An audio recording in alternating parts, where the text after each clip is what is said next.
Hello friends, good evening. कैसे हो? I hope कि आप लोग अच्छे ही होंगे। सो फ्रेंड्स, इस वीडियो में हम लोग सॉल्व करेंगे हिंदी भाषा का प्रैक्टिस सेट। पूरे 50 क्वेश्चंस हम लोग इस प्रैक्टिस सेट में सॉल्व करेंगे और ये प्रैक्टिस सेट का 44वां वीडियो है। अगर आप लोग पिछली प्रैक्टिस सेट की वीडियोज नहीं देखे हैं तो आप लोग प्ले लिस्ट में जाके देख सकते हैं। फ्रेंड्स, इसमें जितने भी मैं क्वेश्चंस लिया हूँ सारे सिलेक्टेड क्वेश्चन लिया हूँ जो आपके एग्जाम में पूछे जा सकते हैं। फ्रेंड्स, तो पेन कॉपी लेके रेडी हो जाइए। जिसमें भी स्टार मैं लगाऊं तो उन क्वेश्चंस को आप लोग ज़रूर से ज़रूर नोट करिएगा, ठीक है। तो पहला क्वेश्चन आपकी स्क्रीन पे है, मगहर स्थान का संबंध किससे है? मगहर स्थान का संबंध किससे है? कमेंट बॉक्स में बताने का प्रयास करें। तो जो मगहर स्थान का संबंध है वो है कबीर दास से है। ऑप्शन बी करेक्ट होगा इस क्वेश्चन का राइट आंसर। ये रहा अगला क्वेश्चन, अष्टछाप के कवि नहीं हैं। इनमें से आपको बताना है कि अष्टछाप के कवि कौन नहीं है। तो अष्टछाप के जो कवि नहीं हैं, नाभादास, बाकी कृष्णदास, परमानंद दास, नंददास, ये सब क्या हैं? अष्टछाप के कवि हैं। नाभादास जी नहीं है। ऑप्शन ए करेक्ट होगा इस क्वेश्चन का राइट आंसर। ये रहा अगला क्वेश्चन, भूषण किस काल के कवि हैं? भूषण किस काल के कवि हैं? तो भूषण जो है रीतिकाल के कवि हैं। ऑप्शन सी करेक्ट होगा इस क्वेश्चन का राइट आंसर। विनय पत्रिका की भाषा कौन सी है? विनय पत्रिका की भाषा कौन सी है? तो विनय पत्रिका की जो भाषा है वो है व्रज भाषा। ऑप्शन सी करेक्ट होगा इस क्वेश्चन का राइट आंसर। इंपॉर्टेंट क्वेश्चन है आपके एग्जाम के लिए। फ्रेंड्स, मैं आपको बता दूं, अगर आप लोगों को 2021 में बीएड करना है तो आप लोग इस चैनल से जुड़े रहें।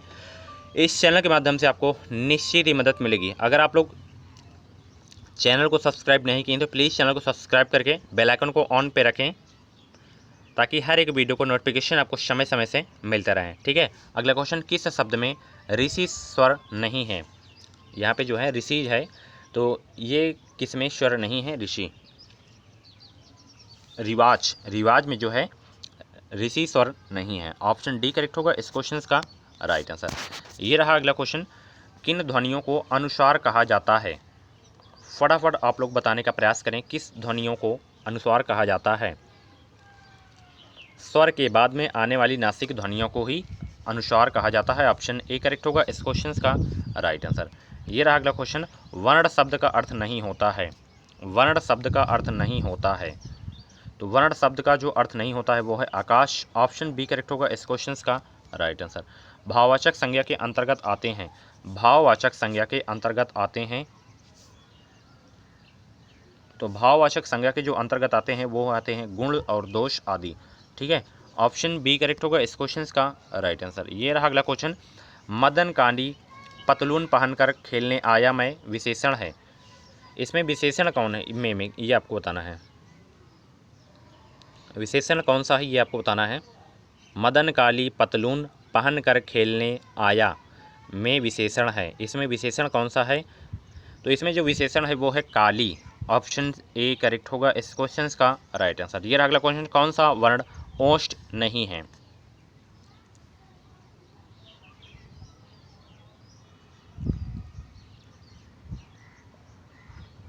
तो किसको बोलने में ओष्ठ का प्रयोग नहीं हो रहा है? आ को। आ बोलिए आप लोग, आ। इसमें ओष्ठ का प्रयोग नहीं हो रहा है, ओठ का। वा बोलिए, वा। ऊ।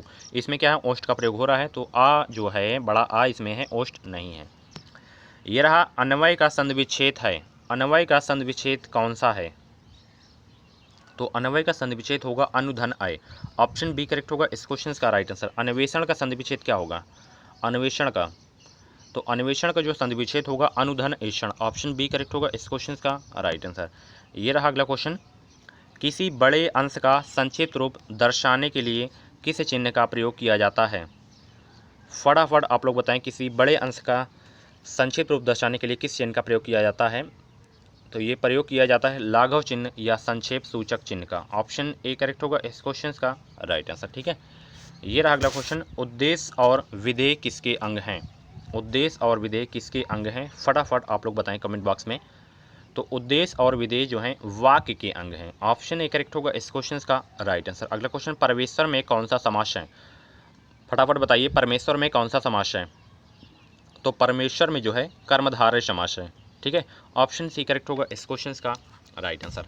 ये रहा अगला क्वेश्चन, ई ऊ कौन से स्वर हैं?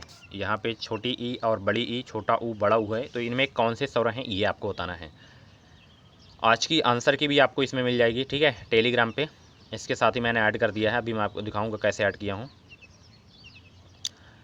तो छोटी ई, बड़ी ई, छोटा ऊ, बड़ा ऊ, इसमें जो स्वर हैं संवृत स्वर हैं। ऑप्शन सी करेक्ट होगा इस क्वेश्चन का राइट आंसर। ठीक है, वर्णों के व्यवस्थित समूह को कहते हैं, वर्णों के व्यवस्थित समूह को कहते हैं। वर्णमाला जब आप लोग पढ़ेंगे तो पहला क्वेश्चन यही देखने को मिलेगा आपका, और मोस्ट इंपॉर्टेंट क्वेश्चन, स्टार लगा लीजिए इस क्वेश्चन में। वर्णों के व्यवस्थित समूह को क्या कहते हैं? तो वर्णों के व्यवस्थित समूह को कहते हैं वर्णमाला। ऑप्शन सी करेक्ट होगा इस क्वेश्चन का राइट आंसर। ये रहा, आवरण में कौन सा उपसर्ग लगाकर नया शब्द बनाया जा सकता है? आवरण में कौन सा उपसर्ग लगाकर नया शब्द बनाया जा सकता है? तो देखिए, आवरण में जो है परि, परि जो शब्द है ये उपसर्ग लगाकर नया शब्द बनाया जा सकता है। ठीक है, परि आवरण। ऑप्शन सी करेक्ट होगा इस क्वेश्चन का राइट आंसर। ठीक है, काफ़ी सारे कमेंट्स आ रहे थे कि सर हम प्रैक्टिस सेट की बुक कौन सी लें। तो देखिए, अगर आपको प्रैक्टिस सेट की बुक लेनी है, लेनी तो पड़ेगी ही, क्योंकि आप लोग चाहे जितना डिटेल में पढ़ लें, चाहे जितनी सब्जेक्टिव बुक पढ़ लें, जब तक आप लोग प्रैक्टिस सेट नहीं सॉल्व करेंगे तब तक आपकी जो तैयारी है वो अच्छी नहीं मानी जाएगी। ठीक है, तो आप लोग चक्षु की ले सकते हैं, बहुत ही अच्छी बुक है। उसमें आपको 15 प्रैक्टिस सेट पेपर देखने को मिलेंगे, चार प्रीवियस ईयर के पेपर भी लगाए गए हैं 2017, 18, 19, 20 का, और 3000 प्लस क्वेश्चन है। आप लोग उसे ले सकते हैं। अमेजन, फ्लिपकार्ट से भी आप लोग उसे ऑर्डर कर सकते हैं। इस वीडियो के डिस्क्रिप्शन बॉक्स में उसकी लिंक है फ्लिपकार्ट की, आप लोग वहाँ से ले सकते हैं। ठीक है, तो औपचारिक पत्र को कितने वर्गों में बांटा गया है? औपचारिक पत्र को 5 वर्गों में बांटा गया है। ऑप्शन सी करेक्ट होगा इस क्वेश्चन का राइट आंसर। ये रहा अगला क्वेश्चन, द्विगु समास का उदाहरण कौन सा है? द्विगु समास का उदाहरण कौन सा है? तो द्विगु समास का जो उदाहरण है वो है त्रिभुवन। त्रिभुवन जो है द्विगु समास का उदाहरण है। ऑप्शन डी करेक्ट होगा इस क्वेश्चन का राइट आंसर। दुर्गम का सही संविच्छेद नहीं है, सॉरी 1 मिनट, दुर्गम का सही पर्यायवाची नहीं है, पर्यायवाची इसमें है, तो दुर्गम का कौन सही पर्यायवाची नहीं है? तो दुर्गम का जो सही पर्यायवाची नहीं है वो है निर्मम, बाकी जो है सही है। ऑप्शन ए वाला निर्मम जो है दुर्गम का सही पर्यायवाची नहीं है। ये रहा, साधु का विलोम होगा, साधु का विलोम क्या होगा? तो साधु का विलोम होगा असाधु। ऑप्शन डी करेक्ट होगा इस क्वेश्चन का राइट आंसर।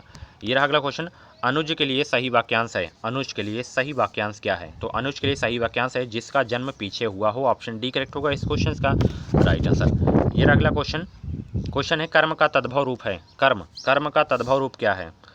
तो कर्म का जो तद्भव रूप है वो है कर्म। ऑप्शन सी करेक्ट होगा इस क्वेश्चन का राइट आंसर। काफ़ी अच्छा क्वेश्चन है आपके एग्जाम के लिए। अगला क्वेश्चन, हिंदी के तत्सम शब्द वे हैं जो, ये तो आप लोग आसानी से बता देंगे। तत्सम शब्द कौन से होते हैं जो यहाँ पे बताया गया है? ऑप्शन देख सकते हैं, जो भी इस क्वेश्चन का डायरेक्शन बताने का प्रयास करें। तो तत्सम शब्द वे होते हैं जो संस्कृत के ज्यों के त्यों में लिए गए हैं। ऑप्शन सी करेक्ट होगा इस क्वेश्चन का राइट आंसर। शिक्षक शब्द में सही प्रत्यय है, शिक्षक में सही प्रत्यय कौन सा है? तो शिक्षक में जो सही प्रत्यय है अक, शिक्षक क्या निकल रहा है लास्ट में? अक। ऑप्शन सी करेक्ट होगा इस क्वेश्चन का राइट आंसर। अत्याचार में उपसर्ग है, अत्याचार में उपसर्ग कौन सा है? तो अत्याचार में जो उपसर्ग है वो है अति। ऑप्शन सी करेक्ट होगा इस क्वेश्चन का राइट आंसर। ये रहा अगला क्वेश्चन, अनुभवातीत का मतलब है। अनुभवातीत का मतलब क्या है? तो अनुभवातीत का जो मतलब है वो है अनुभव के परे। ठीक है, ऑप्शन सी करेक्ट होगा इस क्वेश्चन का राइट आंसर। अगला क्वेश्चन, दांतों तले उंगली दबाना कहावत का अर्थ है। दांतों तले उंगली दबाना कहावत का क्या अर्थ है? ऑप्शन देख सकते हैं, फटाफट इस क्वेश्चन का राइट आंसर बताने का प्रयास करें। तो दांतों तले उंगली दबाने का जो कहावत का जो अर्थ है वो है आश्चर्य करना। ठीक है, ऑप्शन ए करेक्ट होगा इस क्वेश्चन का राइट आंसर। ठीक है, ईंट का जवाब पत्थर से देना कहावत का अर्थ क्या है? ईंट का जवाब पत्थर से देना कहावत का अर्थ क्या है? तो ईंट का जवाब पत्थर से देने कहावत का जो अर्थ है गाइस वो है किसी की दुष्टता का करारा जवाब देना। ठीक है, काफ़ी अच्छा क्वेश्चन था। अगला क्वेश्चन, निम्न प्रश्न में दिए गए विकल्पों में से शुद्ध वर्तनी वाले शब्द का चयन कीजिए। यहाँ पे संशोधन शब्द दिया गया है, तो संशोधन चारों में से कौन सा शुद्ध है ये आपको बताना है। तो संशोधन जो लिखा जाता है शुद्ध रूप में, ये वाला यहाँ पे दिख रहा है आपको, यही संशोधन का शुद्ध रूप है। ठीक है, आदिकाल की विशेषता है। आदिकाल की विशेषता कौन सी है? तो आदिकाल की विशेषता इनमें से सभी हैं। अप्रमाणिक रचनाएं, संकुचित राष्ट्रीयता, युद्धों का सजीव वर्णन, उपयुक्त सभी, यानी कि ऑप्शन डी करेक्ट होगा। ठीक है, ये रहा अगला क्वेश्चन, हिंदी साहित्य के प्रमुख प्रवृत्ति है। हिंदी साहित्य की प्रमुख प्रवृत्ति कौन है? तो हिंदी साहित्य की जो प्रमुख प्रवृत्ति है वो है राष्ट्रीयता। ऑप्शन सी करेक्ट होगा इस क्वेश्चन का राइट आंसर। आनंद कदम्बनी पत्रिका का प्रकाशन कहाँ से होता है? मोस्ट इंपॉर्टेंट क्वेश्चन है, स्टार लगा लीजिए इस क्वेश्चन में। आनंद कदम्बनी पत्रिका का प्रकाशन कहाँ से होता है? तो आनंद कदम्बनी पत्रिका का जो प्रकाशन होता है वो होता है मिर्ज़ापुर से। ऑप्शन बी करेक्ट होगा इस क्वेश्चन का राइट आंसर। युद्ध करने का इच्छुक के लिए सर्वाधिक उपयुक्त एक शब्द है। ये क्वेश्चन एक बार मैं करवा चुका हूँ। तो युद्ध करने का इच्छुक के लिए सर्वाधिक उपयुक्त वाक्य है युत्सु, ऑप्शन डी में जो आपको दिख रहा है। ठीक है, ये रहा अगला क्वेश्चन। दिए गए प्रश्न के 4 विकल्पों में से सही वाक्य का चयन करें। यहाँ पे 4 वाक्य दिए गए हैं, तो इसमें से सही वाक्य का चयन आपको करना है। पढ़ सकते हैं हर एक ऑप्शन को, जो भी सही वाक्य हो आप लोग कमेंट बॉक्स में बताने का प्रयास करें। एक गाय, 2 घोड़े और बकरी मैदान में चर रही हैं, गलत। एक गाय, 2 घोड़े और 1 बकरी मैदान में चर रहे हैं, गलत। एक गाय, 2 घोड़े और 1 बकरी मैदान में चर रहा है, गलत। एक गाय, 2 घोड़े और 1 बकरी मैदान में चर रही हैं। तो यह सबसे अच्छा कौन लग रहा है? ऑप्शन डी वाला। तो यही आपका शुद्ध वाक्य है ऑप्शन डी में। ये रहा अगला क्वेश्चन। कहत नटत रिझत खिचद मिलत खिलत लज्जात। इसमें जो है यहाँ पे पंक्ति है, भरे मौन में करत है नैननु ही सौ बात। उपर्युक्त पंक्तियों में कौन सा रस है, कौन सा रक्त रस है आपको बताना है इसमें। तो इसमें जो रस है आपका श्रृंगार रस है, ऑप्शन बी करेक्ट होगा इस क्वेश्चन का राइट आंसर। दोहा का उल्टा होता है, दोहा का उल्टा क्या होता है? तो दोहा का उल्टा होता है सोरठा, ऑप्शन सी करेक्ट होगा इस क्वेश्चन का राइट आंसर। ये रहा अगला क्वेश्चन। लाल चेहरा है नहीं, फिर लाल सिक्के में अलंकार है। लाल चेहरा है नहीं, फिर लाल किसके में अलंकार है? किसके होगा यहाँ पे, सिक्के नहीं होगा। तो इसमें जो अलंकार है यमक अलंकार है, ऑप्शन बी करेक्ट होगा इस क्वेश्चन का राइट आंसर। ठीक है, अगला क्वेश्चन यहाँ पे देख सकते हैं गद्यांश है, और यहाँ पे आपको गद्यांश को अच्छे से पढ़ लेना है। और यहाँ पे क्वेश्चंस क्या पूछा गया है, लेखक के अनुसार हम किनके प्रति अन्याय करते हैं। ठीक है, लेखक के अनुसार हम किनके प्रति अन्याय करते हैं। ठीक है, आपको आंसर की भी मिल जाएगी, तो अच्छे से आप लोग गद्यांश को पढ़िएगा। और मैं इसका राइट आंसर अभी भी बता दे रहा हूँ, और कोई दिक्कत हो आप लोग गद्यांश को अच्छे से पढ़ लीजिएगा। ठीक है, यही क्वेश्चंस एग्जाम में नहीं आते हैं, बट इसी से रिलेटेड आते हैं। और ये जो 5 क्वेश्चंस आते हैं बिल्कुल फ्री के आते हैं। सबसे पहले इनकी जो करने की ट्रिक होती है, सबसे पहले आपको क्वेश्चंस को अच्छे से ध्यान से पढ़ लेना है, उसके बाद आपको गद्यांश को पढ़ना है। 3 तो फ्री के नंबर ले लेंगे अगर आप लोग अच्छे से गद्यांश पढ़ते हैं। ठीक है, वो तो गलत ही नहीं हो सकता। और 2 में एक विलोम शब्द आ जाता है, एक शुद्ध वाक्य वाला इसी में से आ जाता है। ठीक है, तो इसका जो राइट आंसर होगा ऑप्शन डी करेक्ट हो जाएगा। जो राष्ट्र की सेवा नहीं करते हैं, ठीक है, उनके प्रति जो है अन्याय करते हैं। ये रहा अगला क्वेश्चन। लेखक के अनुसार हम किनके नाम पर पैसा इकट्ठा करते हैं? तो हम निम्न वर्ग के लोगों की भलाई के नाम पर जो है पैसा इकट्ठा करते हैं, ऑप्शन सी करेक्ट होगा इस क्वेश्चन का राइट आंसर। ये रहा अगला क्वेश्चन। लेकिन उनके हिस्से में शब्द ही आते हैं, वाक्य में काला छपा शब्द किस अर्थ की ओर संकेत करता है? तो ये जो है कभी ना पूरे होने वाले वादों की तरफ की ओर संकेत करता है, ऑप्शन बी करेक्ट होगा इस क्वेश्चन का राइट आंसर। अगला क्वेश्चन। किस शब्द में स्वर रहित पंचम वर्ण के स्थान पर अनुस्वार का प्रयोग किया जा सकता है? अत्यंत में प्रयोग किया जा सकता है, ऑप्शन बी करेक्ट होगा इस क्वेश्चन का राइट आंसर। राष्ट्रीय शब्द में कौन सा प्रत्यय है? राष्ट्रीय शब्द में कौन सा प्रत्यय है? तो राष्ट्रीय शब्द में जो है ई प्रत्यय है, यहाँ पे ये वाला बड़ी ई वाला, ऑप्शन सी करेक्ट होगा इस क्वेश्चन का राइट आंसर। जितना भी जोर से चीखो वाक्य में क्रिया है, जितना भी जोर से चीखें वाक्य में क्रिया है, कौन सी क्रिया है? तो इसमें है अकर्मक क्रिया, ऑप्शन ए करेक्ट होगा इस क्वेश्चन का राइट आंसर। ये रहा अगला क्वेश्चन। निम्नलिखित में से वाक्य के शुद्ध रूप का चयन कीजिए। शुद्ध वाक्य कौन सा है चारों में से? ऑप्शन देख सकते हैं, जो भी इस क्वेश्चन का राइट आंसर हो, जो भी शुद्ध वाक्य हो आप लोग कमेंट बॉक्स में बताने का प्रयास करें। तो इसमें जो चारों में शुद्ध वाक्य है, नेताओं का हित इसमें है कि लोग आपस में लड़ते रहें, यही जो आपका शुद्ध है वाक्य है, ऑप्शन सी वाला। बाकी जो है अशुद्ध वाक्य हैं। आदिकाल की रचना है, मोस्ट इंपॉर्टेंट क्वेश्चन है, आदिकाल की रचना है ये अब बताना है।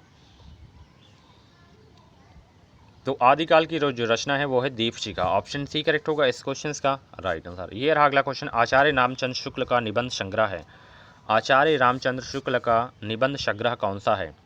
तो आचार्य रामचंद्र शुक्ल का जो निबंध संग्रह है वो है चिंतामणि, ऑप्शन बी करेक्ट होगा इस क्वेश्चन का राइट आंसर। ये रहा अगला क्वेश्चन। राष्ट्रवादी कवि रामधारी सिंह दिनकर को उर्वशी के लिए ज्ञानपीठ पुरस्कार किस वर्ष में प्रदान किया गया था? तो इनको प्रदान किया गया था 1972 में। ठीक है, ऑप्शन बी करेक्ट होगा इस क्वेश्चन का राइट आंसर। ये रहा अगला क्वेश्चन जो कि इस वीडियो का लास्ट क्वेश्चन है। निर्मिष किसे कहते हैं? तो निर्मिष उसे कहते हैं जो मांस रहित भोजन करते हैं। ठीक है, ऑप्शन ए करेक्ट होगा इस क्वेश्चन का राइट आंसर। तो फ्रेंड्स ये थे हिंदी के टॉप 50 क्वेश्चंस। ऐसे ही आप लोग डेली प्रैक्टिस करते रहें मेरे साथ, आपको इस चैनल के माध्यम से आपको निश्चित ही मदद मिलेगी। और हाँ, यही प्रैक्टिस सेट से आपको क्वेश्चंस देखने को मिलेंगे, अलग से क्वेश्चंस आपके एग्जाम में नहीं आएंगे। तो डेली प्रैक्टिस करते रहें, जो भी वीडियो डालूँ उसको आप लोग नोट करते चलें, जो जी मैं बताया करूँ। हिस्ट्री वाली क्लास देख लें आप लोग, उसमें आज भी एक हिस्ट्री क्लास आएगी, उसके बाद वर्ल्ड हिस्ट्री आएगी, उसके बाद आपका हिस्ट्री खत्म हो जाएगा, उसके बाद जियोग्राफी करवा दूँगा। तो ऐसे ही आप लोग डेली तैयारी अपनी स्टार्ट करते रहें। अगर आपको फ्री सीट लेनी है या अच्छा खासा कॉलेज लेना है तो मिलते हैं अगली वीडियो पे। अगर आप लोग इस चैनल से नहीं जुड़े हैं तो प्लीज़ चैनल को सब्सक्राइब करके बगल में बेल आइकन को ऑन रखें। आपको इस चैनल के माध्यम से आपको निश्चित ही मदद मिलेगी। अगर आपके मन में कुछ डाउट है बीएड से रिलेटेड तो आप लोग कमेंट बॉक्स में अपनी क्वेरी कर सकते हैं। तो फ्रेंड्स यही है वो बुक जिसे अभी बता रहा था, चक्षु की। आप लोग इससे परिचित भी होंगे। उत्तर प्रदेश संयुक्त प्रवेश परीक्षा 2021 के लिए बहुत ही अच्छी बुक है। इसे मैंने खुद ही अपने आँखों से देखा है और प्रैक्टिकली देखा है कि इसमें क्वेश्चन जो है बहुत अच्छे अच्छे लगाए गए हैं। ठीक है, 15 प्रैक्टिस सेट पेपर्स इसमें लगाए गए हैं और कला वर्ग की ये बुक है। 4 सवाल पेपर भी इसमें लगाए गए हैं। 2017, 18, 19, 20 का भी पेपर इसमें लगाया गया है। 3000 प्लस इसमें क्वेश्चंस दिए गए हैं और हर क्वेश्चंस का सलूशन इसमें दिया गया है, चाहे वो रीजनिंग का हो, जीके का हो, कला वर्ग का हो, चाहे वो किसी भी सब्जेक्ट का हो। तो इसे आप लोग ले सकते हैं। इसका प्राइस जो है 149 रुपीज़ है। ऑनलाइन ऑर्डर करते हैं तो आपका डिलीवरी चार्ज अलग से हो जाएगा। तो ऑनलाइन इसे आप लोग परचेज कर सकते हैं अमेज़न, फ्लिपकार्ट से। कोई प्रॉब्लम हो रही तो आप लोग को एक इसमें नंबर दिया गया है, उसमें आप लोग कांटेक्ट कर सकते हैं। Thanks for watching. जय हिंद, वंदे मातरम।